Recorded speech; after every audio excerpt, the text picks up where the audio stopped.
We start every design sprint with a clip from a user interview. Because you're asking me what I like to save on my auto policy by bundling with renters. But when I hear it worded like that, I hear you're gonna pay more overall. Showing the pain points, showing someone suffering, I think it's the quickest way to align everyone in the room on what we're trying to solve. Video is the mainstay of how we communicate our findings to our stakeholders. Anybody who's not a researcher here has an opportunity to interact with a consumer and see what it's like for them to use our product in real time and how they feel about it. When I am able to bring videos, not just of one participant, but of 3 or 4 or 5 saying like, yeah, I could see the value of this thing, but it's not exactly what I was expecting, or see the frustration of them trying to complete a task and just really being confused. Like, I want you to hit this button, you're not hitting this button, and I know that you cannot see it. Like those things, you can't replace it. You can't replace that immediate reaction of like, oh, I see exactly what's going wrong here. This statement would make me sit here and think.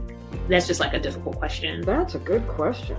I have no idea. I think the biggest thing is the fact that the organization has seen the value of research. It is now embedded into the actual process of how we create features, which it previously wasn't. Engineers have more of an appreciation for the users and want to understand how do we drive value for the user, how do we drive value for the business. I believe that as a company, the culture has changed to take in the stories of our users and what their experience has been with the Zebra. I'm happy to answer, but it does seem a little bit like, y'all are like spotting on me.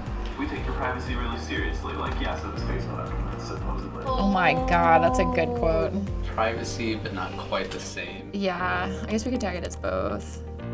Reduct has made the barrier of entry to including video into our work very, very, very low. Instead of taking hours and hours to edit something together in iMovie, doing it in Reduct is like a fraction of time. As I'm doing studies, I'm able to quickly analyze things and load a lot of clips into my reports that help drive home certain points. It's very easy to search for specific keywords within the transcript itself. I don't have to watch the whole interview back over again, which is incredible. We decreased the time it took to get our studies done by, I would say, at least 3 or 4 working days. Now video is 100%. If you don't have video as part of your findings presentations, that's a problem as a researcher because there's just no excuse. It's truly more embedded in the way we're thinking about doing everything. They say a picture is worth 1,000 words, a video must be worth 1,000,000.